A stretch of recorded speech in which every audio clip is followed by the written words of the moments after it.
I'm Emily, and we're at the Creighton University College of Business with Cynthia Corritore, and today we're going to be talking about social networking and getting a job. So Cindy, what is actually meant by social networking? Well, it's kind of a broad term, but in general it means technologies associated with, if you've ever heard of Web 2.0, and that is that a lot of the meat or content of the site is actually developed by the people coming to the site. And there's another acronym for that too, UGC, which is user generated content. And so if you think about it, a place like Facebook, the people that own Facebook built a shell, and then the content of it has all been built by the users coming there and posting their stuff, and various companies and so on and so forth. Or Twitter, again, there's a framework there, and the actual content that resides in that system is generated by the users' wikis, Wikipedia, for example. So how is social networking being used in business today?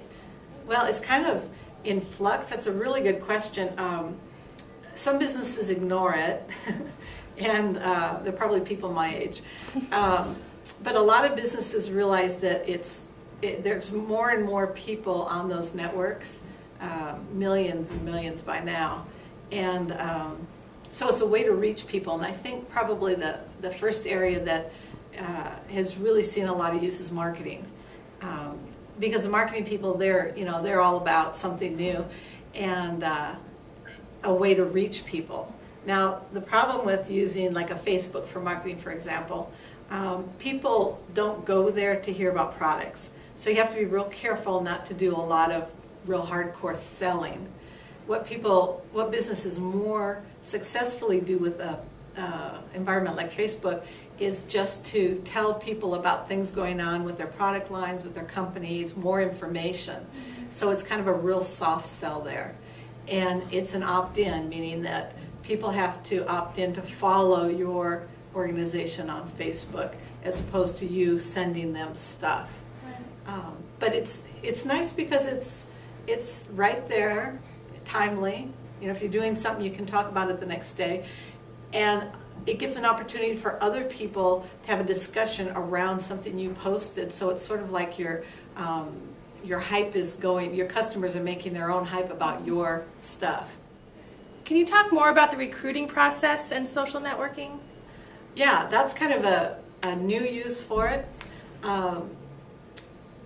I was facilitating a seminar recently, and two of the speakers on the panels were business owners, kind of medium-sized businesses. One medium, one small.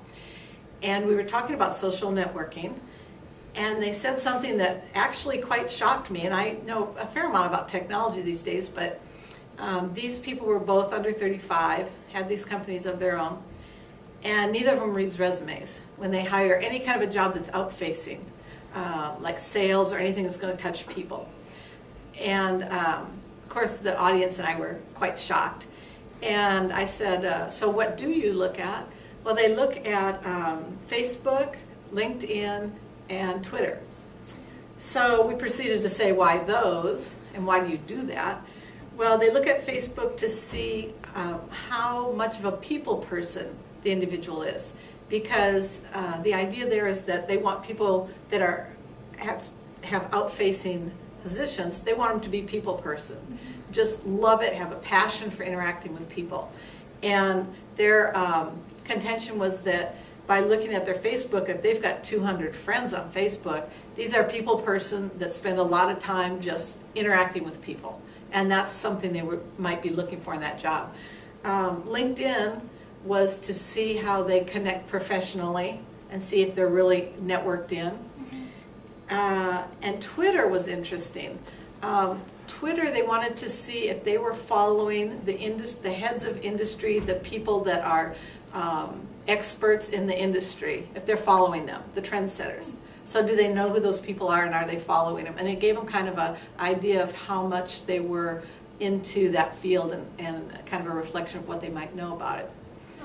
And then another person was at this meeting who worked for a large corporate company, and said we do the same thing. We go through resumes in a traditional way, reading them, and then when we narrow them down, we have a full-time person that checks those 3 things on the sort of the finalists. So it's a very interesting use. All right. Well, thank you very much. You're welcome. Thank you for watching, and if you have any questions or comments, feel free to follow us on Twitter, stop by our blog, or start up a conversation with us on Facebook.